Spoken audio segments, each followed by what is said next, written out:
I can start giving an introduction into the topic. We've been touching that already this morning. The next session deals with CCS. CCS is certainly not the first step which we are going to take.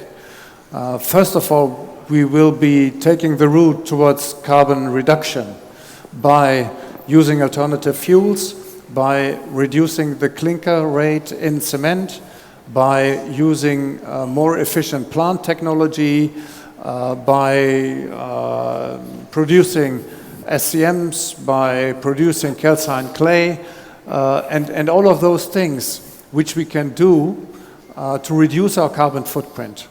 Many of those things come along with a reduction of production costs anyhow, and so that would be a very elegant way to pursue anyhow. It might require to adapt new thinking. I think also this morning Roland said the cement industry used to avoid the subject of calcining clay in order to keep up with their Portland cement business. But now we have to shift thinking. We have to welcome and embrace SCMs. We have to actively work on changing standards and norms to get these building materials accepted and utilizable. But even if we do all this and we reduce maybe our carbon footprint by 50%, in the end, we would have to decarbonize our clinker production. And this is what we are going to talk about today. So the remaining CO2 emissions from clinker plants need to be captured. And for that, we need a whole lot of things. We need technology to capture, we need an idea what to do with it, and all the whole value chain belonging to that field of questions. So we have two panelists here today. So we have Mr. Markus Sauer from TKIS ThyssenKrupp, and we have Greg Ross, the CEO from KC8. I'm going to give a short introduction, and then I would like you to make your presentations, and then we come up with questions and answers after that. So we started off with Greg Ross. Greg Ross is an experienced, I think, chemical engineer. Is that yes, correct?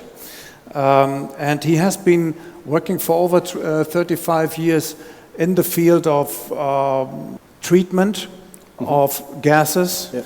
And has now in that function been with Aker Solutions, I learned as well. Aker Solutions, which is executing piloting projects in Europe as well for the capture of CO2 behind a cement plant in Norway. But now you are here in your position as CEO of KC8, and you are going to propose and present to us an alternative for capturing CO2 from behind the cement kiln. That's right. So welcome to the stage, and we're eager to listen to your presentation. Sure. Thank you. Look, thank you for that introduction, and look, thank you for allowing me to speak today. This is my first opportunity to speak at the Cement Association, so thank you very much for inviting me. I must admit it's heartening, I guess, to hear so much talk this morning about the carbon issue that you all face. I think what I want to talk about today is some of those alternatives, not only what we're doing, but also some of the alternatives in the market.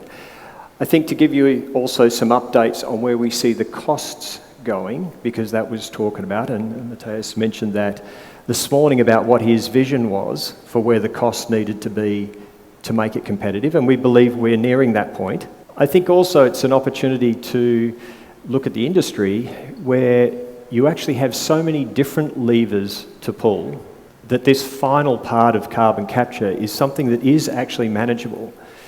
And it's an area where you could start looking into alternatives to see how that can develop. I don't need to go through this after all the discussion this morning. I mean, you're all aware of how much emissions are remaining once you get past alternative fuels, electrification, all of the various elements of energy production that you can use. The average is around about 40%. That's for heavy industry, not the cement industry, but heavy industry in general. The cement industry in particular, though, has the ability to drive that portion down even lower. So where steel or chemicals may be left with a 40% CO2 capture rate, cement can be driven down to 20-25% by using the alternative fuels, by changing the products, by changing the efficiency on the kilns. All of those things combined can give a much lower capture rate than what normal industry would have. Currently, this is the predicted costs. So in 2020, capture rates ran somewhere between $120 per tonne down to as low as $50 per US tonne on particular cement applications. So this is levelised cost for the cement industry. Transport costs, depending on where you are, run somewhere between $2 and $14 to $15 per tonne if you're close to an actual pipeline. If you're going to use road transport and then sea transport for sequestration, obviously it's going to be a lot higher than that. Sequestration costs, relatively stable across the world. Pore space has a reasonably average cost. So you know you're going to be left with somewhere between $10 to $50 a tonne. These things don't change very much. Pipelines and transport costs really don't get any more efficient. There's not a lot of technology development going into those areas. There's not a lot of technology development going into sequestration. It is what it is. You're going to either put it into vacant pore space in depleted oil fields, or you're going to put it into saline aquifers. So those two options exist, and there's not really a lot of change that can be done with that. So the real money-saving effort here, and where all industries are developing, is in the capture cost. That's where there is a lot of alternatives and there's a lot of new technologies coming, which is it's somewhat surprising that the cement industry focuses so much on capture when really capture every industry is looking at. Cement doesn't have to try and single itself out in that particular phase. It can focus on so many other areas first and let other industries take up the challenge on capture. There are industries which must use capture because there is no alternative. Cement, you have the alternative with your alternate fuels and process changes that you can step your way down over the next 5 years. By the time that it happens, low-cost capture will be already past TRL 9. You'll be able to apply it then, and probably at lower volumes than you would have initially thought you had to use. What you will see is that cost dropping from 2024. 2024, there'll be 5 or 6 technologies out there which will all be targeting sub $40 per tonne applications. So these will be installed in commercial scale, not at bench top or lab scale, but these will be actual commercial scale plants, still capturing 20, 25 tonnes per day, but they'll be big enough to prove up the actual OPEX cost for capture. Looking at some of those alternatives, we're in the chemical absorption area. That's the area that we work in. This is a solvent-based process. Our main competitors are the benchmark technologies such as the amines and the modified amines. They're the commercial technologies that are being used today. They have their own particular problems. Some of those costs and problems can't be removed because of the chemical reaction that takes place. So the energy that's required to convert amines and release the CO2, the problems with acidification, with toxicity and all of those areas will remain as long as you use amine. But those technologies at the bottom end, TRL 7, are the ones that we're looking at. Calcium looping is coming up in the next couple of years. That will be another alternative that can be integrated into the plant.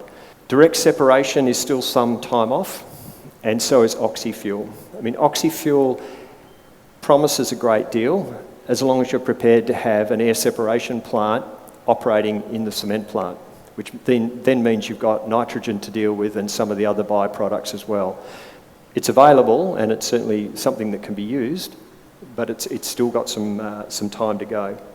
Looking at a time frame, this is a snapshot of the various capture technologies. We're not talking about the actual CCUS part of this. This is just purely carbon capture. This is really the known technologies that are out there today from the major industrial companies that are developing them. You can see the $50 to $120 per tonne CO2 is what's in the market today. So that's the companies like Aker Carbon, Fluor, Linde, BASF. They're the ones that have got modified amine processes that are being used in industrial applications on post-combustion. So that's not just cement, but it's also power station, flue gas, and other industrials. The area that we're working in, our technology is currently at TRL level 6, moving to TRL 7. We're in this near-term, second-generation batch of technologies that are coming out. Some are well suited to post-combustion, some are pre-combustion technologies. Most are in the scale-up phase, which is what we're at the moment. So we have a proven technology, but we're scaling it up to use it on a cement application. Everything that's TRL 5 and below is still probably 5 to 10 years away from being commercially available. So the shopping basket of technologies that you have is really in that 6, 7, 8 frame. But there is a lot to choose from. And as I say, some will be better suited to your applications than others. Our technology, the way it was developed, was on the 3 key pillars.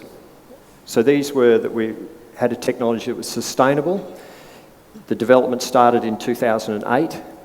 Our technology was originally based on capturing large-scale CO2 on coal plants. So this is where we originally started. It was sustainable because we can capture 95% of the CO2 emissions in the flue gas. Our solvent is a potassium carbonate. It's promoted with another potassium salt, but it's cheap. So we're not creating a chemical to capture CO2. We're using something that's in the fertiliser chain. It's available in every country. It's available in bulk. So it makes it a cheap solvent to use. And the third very important part of the sustainability is that it's environmentally friendly and it's safe to handle. You do not have hazardous waste disposal issues with any of the byproduct or any of the solvent from the system. That makes it affordable. What also happens in our process is that we can handle up to 40% dissolved CO2 in the solution, which means the system is smaller. So smaller equipment, smaller footprint. It's designed to be retrofittable, but it also means it's cheaper. So smaller, cheaper equipment means you're saving up to 50% on the capex on an integrated plant.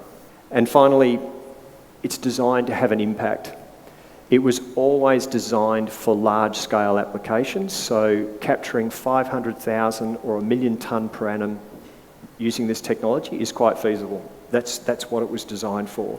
We don't have a scaling issue because we're using technologies that already exist, in fact, very similar to what you would have with an amine process or with a glycol dehydration process. So all of the equipment is available today, and we hold the intellectual property rights for large-scale absorbers, which are around 20 metres in diameter and 20 to 30 metres high, that will capture 1 million tonnes per annum. So that's part of the technology that we have. So what we end up with is a 95% capture rate, which meets all the international standards. Safe, environmentally friendly solvent that can be handled on the plant. You're not required to increase any of the handling techniques or safety and hazardous management plans using this solvent. Up to 50% less capex and up to 15% less on OPEX, because we're not losing product due to acidification or degradation due to heat. The output is distilled water and 98% CO2 with 2% water dissolved as vapour. So it's a pure product that can then be sold off and either used for liquefaction or it can be sequestered.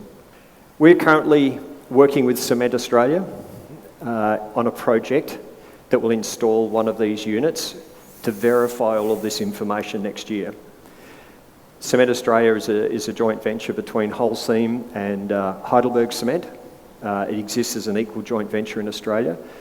Those two companies have put forward a significant amount of capital in the project, along with a company or a group called Low Emission Technologies in Australia.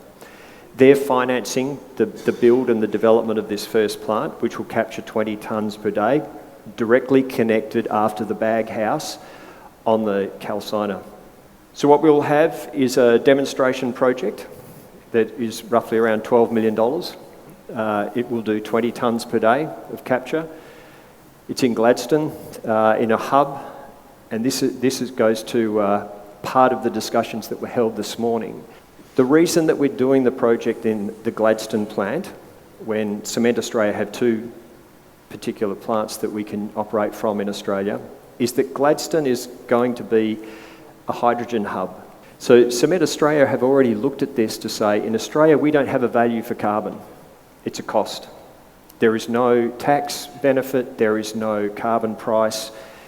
It's just a cost to their operation. So they took a different approach and said, we'll look at carbon as a value product. So for them, they're looking at this process such that carbon has a value, which means that if they're looking at it and it's used in conjunction with green hydrogen, then they can manufacture green fuel. So the potential there is for Cement Australia to become not only a cement company, but a chemical company. It's a bold step, but what it does do in Australia, it gives a value to the carbon. It means that they can capture the carbon, it has a value, it can justify the expense. It doesn't become an impost to the process, it becomes an adder to the company. So that's something that they're looking at the moment. They're looking at the economics utilising existing amines, and they'll utilise our technology as a comparative cost to see how that will work out. So that's where we're up to. We also have another plant that we're developing in the US, which is working on natural gas. Our aim is to be able to prove the concept on flue gases from 4% CO2 up to 18 to 20% CO2. So we're not going to look at anything such as exhaust gas recycling or looping that was talked about this morning. We want to be able to do this as a single step at the back end of the kiln, no process change, just capture the CO2 and then utilise it as a next step. So that's it, thanks. Thank you, Ross. Allow me some questions. Can you just briefly describe what differentiates your process to the others? I understood it's also absorption and regeneration column. It's a scrubber. It is, yes. But you're using a different solvent. That's it. So the technology is the solvent. So the solvent is potassium carbonate dissolved in water, and it has a promoter in it. When it flows through the absorber column, it absorbs the CO2 and creates potassium bicarbonate. So the difference is removing CO2 using potassium carbonate is not new. It's a technology that's been around in natural gas processing for 50 years. What we do, however, is we design the plant so that we actually create a slurry at the bottom of the absorber column, which has 40% CO2 held as potassium bicarbonate. That then flows from the absorber. It's pumped through a regeneration circuit, which is just utilising waste heat off the kiln to regenerate that fluid. When it's heated up, it just releases the CO2 in the water, and then it flows back into the absorber again. So it's a circular process that just releases the water and the CO2 gas. Just like the regular amine scrubbing process, but with a different solvent. A different solvent. And what is the temperature you operate your regenerator with? The temperature runs at 135 degrees. 135 degrees.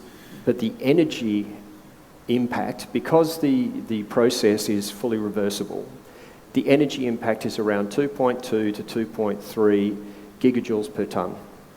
It's a known number because we're not looking at disassociating a chemical reaction. Mm-hmm. It is just unbonding what is potassium bicarbonate, when it gets heated, it breaks down into water, carbonate and CO2. So it's fully reversible, and so that energy is a known number. I was puzzled by the mitigation cost you mentioned. About you claim having reached the 50 or 40 US dollar per ton of CO2 captured, but that does not factor in the energy need, right? Because we've just gone through that with the regular amine process. Yes. But the regeneration temperature is also 135, and the energy necessity is also 2.3 kilojoule per kilogram captured. And we come up with ends of a kind, so first of a kind retrofit after a cement plant for full capture, of 230 euros per ton. And for the nth of a kind, which is, you're leveraging and synergizing on repetitive and engineering knowledge, blah, blah. So we end up with 170 euros per ton captured. Could you please explain your 50 euros per ton, or $50? $50. We're looking at, for a 600,000 ton per annum plant, full capture plant, we have a total operating cost and capex cost at $42 US per ton. For 600,000 tons per annum. So how can you do that with a full scale 2.3 kilojoule per kilogram? With the heat recovery and the cross exchanges that we have in the circuit, we can run them at a much higher efficiency, putting energy into the fluid. But not in a cement plant. Your waste heat is limited. You only have waste heat for 10% capture maximum. No, we're running higher waste heat recovery off the back end of the clinker kiln. So we've done the process engineering for this, and that's the cost we came out. With raw mill off. You need temperature to dry your raw materials. Yes, and that's even running with their economizer and their preheaters running. We're taking, in this particular case, roughly 10 megawatts of energy out of the system. They've got a natural gas-fired kiln that they're running, and we're recovering that energy through the waste heat after the actual heat economizer on the raw material entry into the kiln. That's surprising to me. I will get into discussions with you later on. Yes. I've got a second question. You say 50% less capex and 15% less opex. You compare that to amine. Yes. Amine scrubbing. To basic amine scrubbing, where the same comparable plant, our pipe diameters, our pump loads, our heat exchangers are all about half the size, because we can carry far more CO2 in solution than an amine process can. So, and this goes partly to your energy discussion. We have half the flow rate in the circuit revolving around the process in that application. So that means that all the energy consumed in the pumps and the reboiler, there's actually half the flow of fluid going around the circuit. That's where the energy cost is low. That's where the capex cost is lower. The absorber itself is significantly lower, and then in the amine process you also have the wash section. We don't have a wash section, so there's 1/3 of the plant just disappears with what we have. We don't need to have that secondary wash at the top of the absorber column. So our absorber column actually just runs as a flue stack. It's open to atmosphere, so we don't have to have that extra circuit. And again, there's extra energy penalty that runs with that. We do have the same direct contact cooler on the inlet, so we're using that. Our technology also will absorb any nitrogen or sulfides that are in the flue gas, because they react with potassium carbonate, and you end up with potassium sulfate and potassium nitrate, which can either be dosed or removed from the circuit. So again, you don't need to have that pre-treatment option with the circuit, which again reduces your capex and reduces your energy penalty on the system. So all of those things combined, that's how you end up bringing the cost down on the total captured cost per tonne. So that includes capex and opex Yeah. for the unit. Yeah. And you talked about the purity you can achieve. What was that figure? The purity of the flash drum at the back of the stripper is running at 98% CO2 and 2% water. There isn't any other chemicals in it. There's no other chemicals captured in that because it's not a chemical reaction. The CO2 bonds with the potassium carbonate, so you don't end up having to treat for other chemical impurities that come through with the chemical process with amines. Yeah. And your solvent is dosed with some... It has another potassium salt which bonds with the carbonate to bring the kinetics up. Okay. So that's what increases the kinetics. Okay, that's your know-how. That's the know-how of it. And that's what allows you to, if you keep the fluid temperature in the absorber at around 80 degrees C, that's what allows you just to run the system, and you can keep increasing the amount of CO2 that you capture and bring your circulation rates down. Okay. So. All right. Thank you very much for these answers. Yeah. I promise to be in discussion with you because I have a hard time with believing these numbers. Yes. Anyway, I encourage everybody also to get in contact with you and put the questions. We head on to the next presentation. The next panelist, Dr. Markus Sauer, is with ThyssenKrupp. And ThyssenKrupp is in a favorable position as being a wide-scale industrial plant supplier. And as I understand it, there has been a focus on integrative plant solutions, taking a look at the cement industry and also taking other technologies from other branches of ThyssenKrupp. That's how I understand it. And Markus is specifically working in the field of these integrated plant solutions. And we will be happy to be hearing his presentation on ThyssenKrupp solutions. Okay.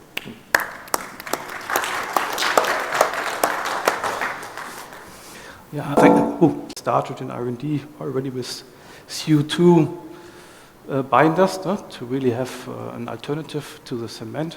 But finally, I went in the integrated cement plant business.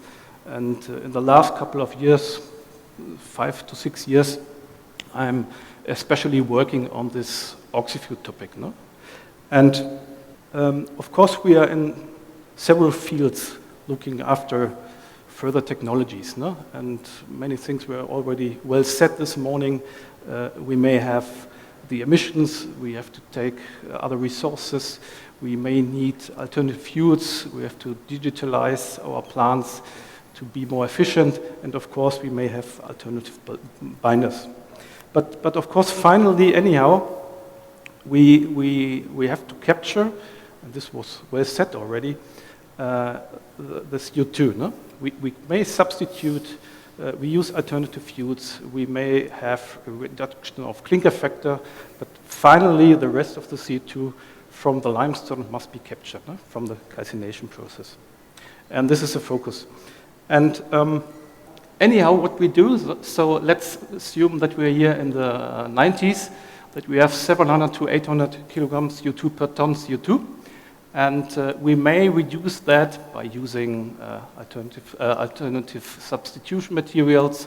And the next could be reducing CO2 emissions by using alternative fuels. But finally, to really reach the climate aim to be neutral by 2050, to be really neutral, we have to capture the rest of the CO2. And here we are talking about so-called CO2 capture, carbon capture, utilization, or storage technology. What is the driver? So you see here, in Europe, we have so-called emissions, no? from the respective plants. And for each plant, you have a certificate. No? So each plant in Europe has a certain amount of certificates which can be used. But over the next couple of years, it will be decreased, no? By optimization of plants, but anyhow, the certificates will be reduced for each and every plant, and for the reduced CO2 certificates, you have to pay. You know that better than I do.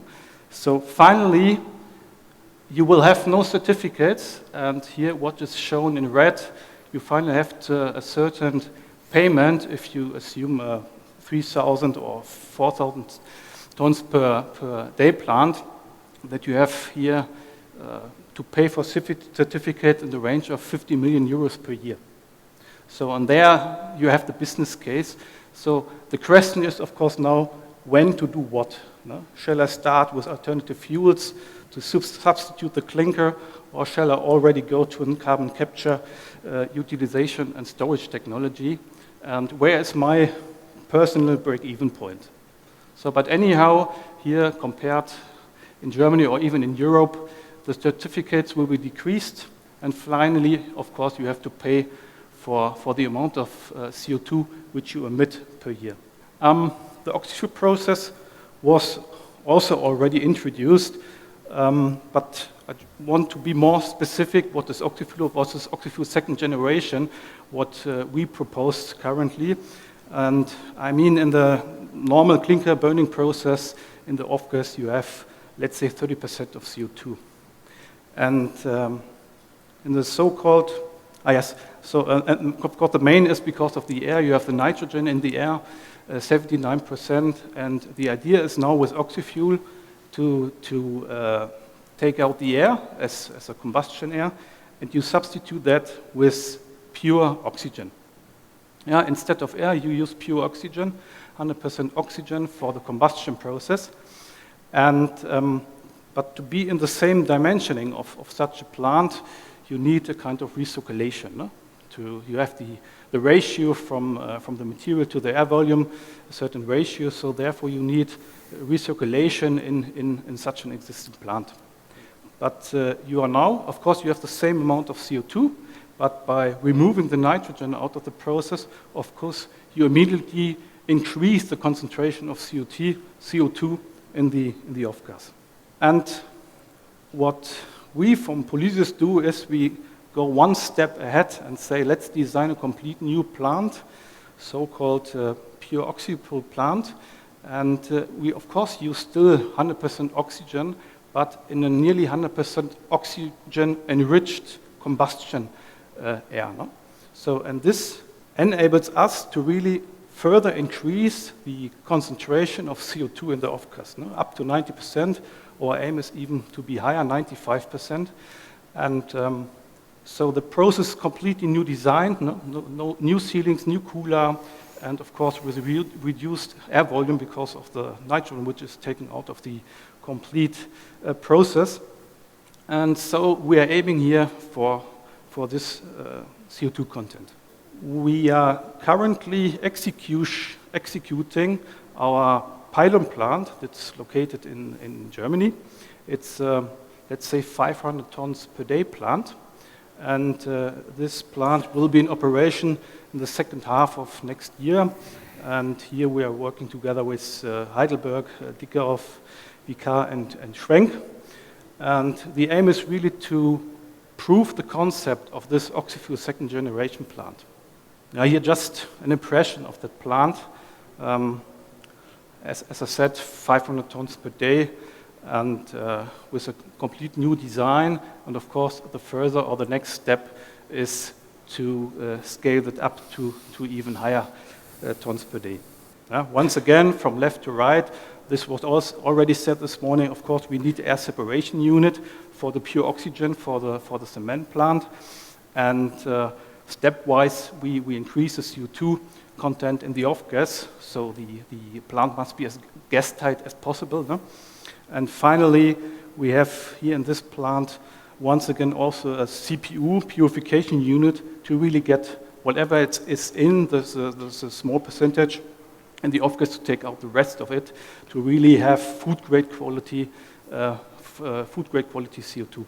Yeah, and as I said, the oxy-fuel second generation means that we have a combustion area where we have at the burner in the kiln nearly 100% of oxygen, no? And so we don't have this recirculation anymore, and we have no CO2 in the cooler. And just in the first part of the cooler, the oxygen is introduced, and here the rest is normal air. And this is an advantage that we may use a WHR system. No? And you see the shrinking of the preheater because We remove the nitrogen out of the system, complete new design, so the preheater, the footprint is of course smaller because of less air volume. Yeah, another project which is currently in the engineering phase, of course, the prototype is one step to have a certain technical readiness level, but in parallel we are working also with Holcim on the scale up. So I said this is the pilot plant is 450 tons per day, and this plant also in Germany, in the north of Germany, is 4,500 tons per day, and it's also linked to our Oxyus second generation. And the idea is really to capture 1 million tons CO2 per year. And this is funded by the EU Innovation Fund, and we think that testing, operation, optimization will be in 2027.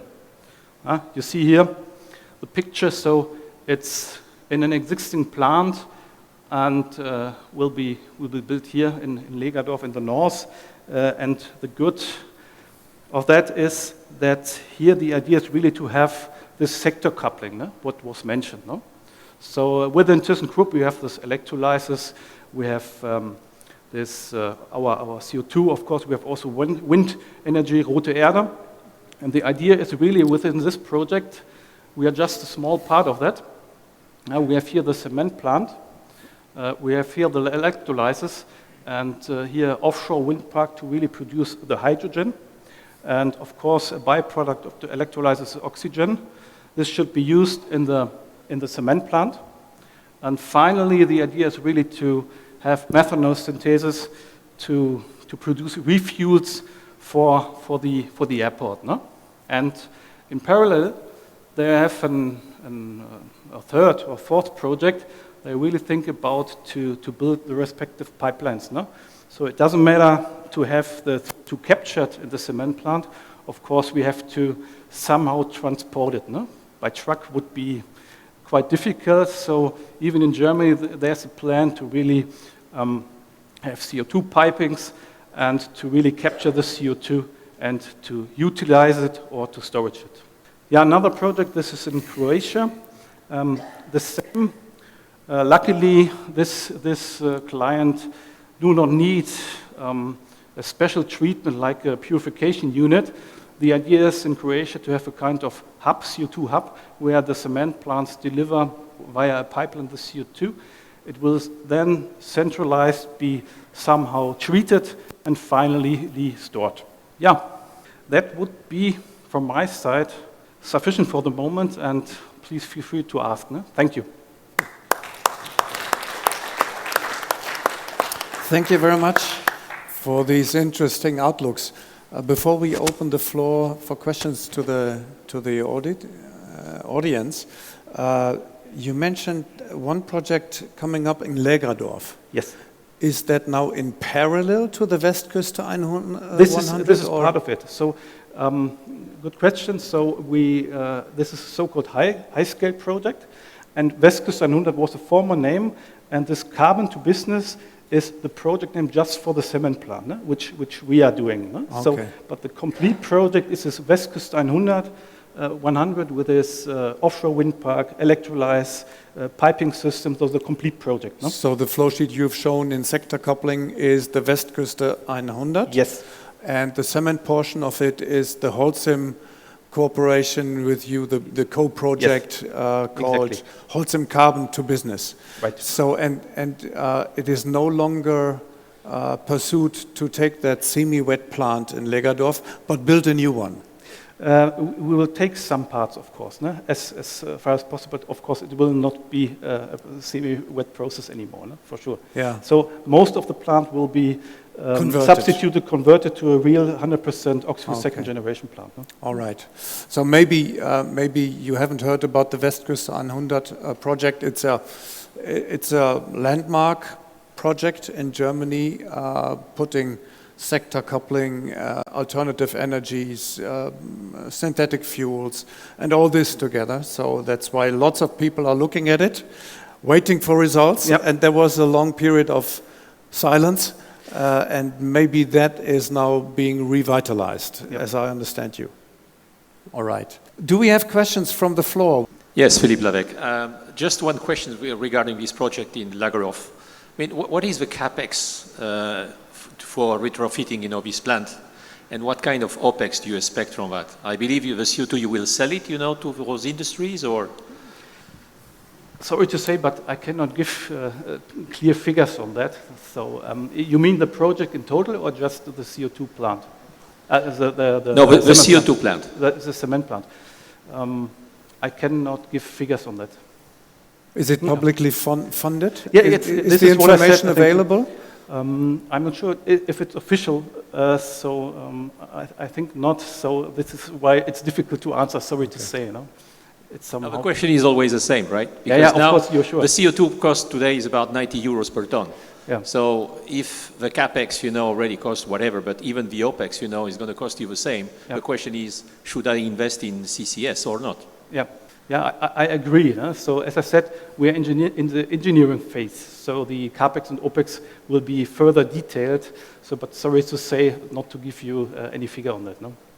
Is it fair to assume that the first concept of this Westküste 100 with a semi-wet kiln and all this has been rearranged because it was seen that the cost was not techno-commercially in an acceptable range? Or why did the shift come out? So from the early beginning, the idea was really to really convert the complete plant. No? So we did a kind of conceptual study to evaluate what could be the possible solution, but finally we came to the conclusion that it's Oxyfuel second generation by means really removing nearly 100% of the plant and building a new one. No? Of course, reusing the existing mills and so on for sure. No? And the second generation Oxyfuel cannot work with a semi-wet kiln? No. It's a new kiln, new cooler, of course. Yeah, okay. Are there more questions from the floor?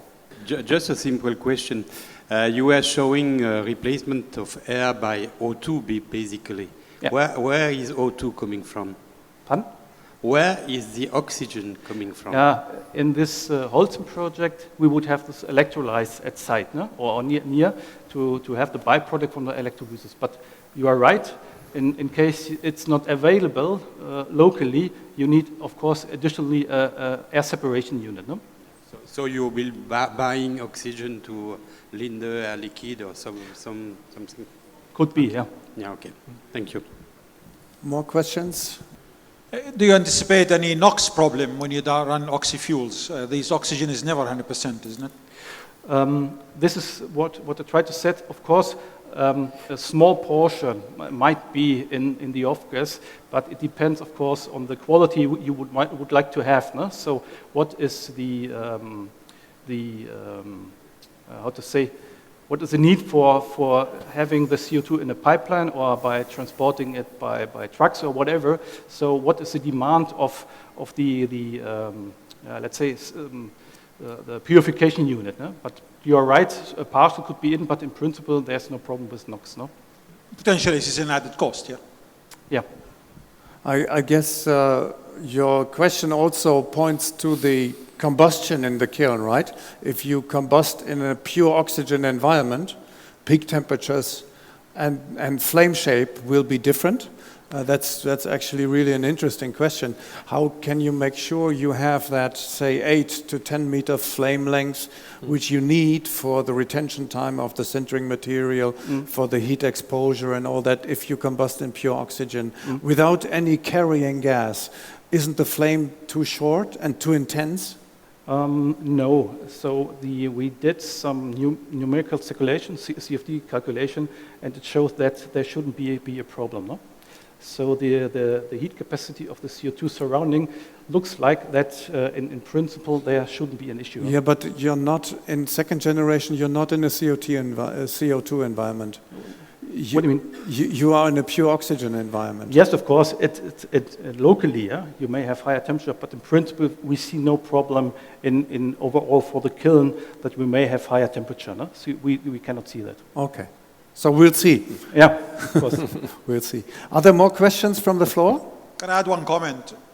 Since you also producing nitrogen, when you separate the air, you actually might as well go straight into ammonia instead of methanol. Of course, you have to deal with the CO2, but it's another.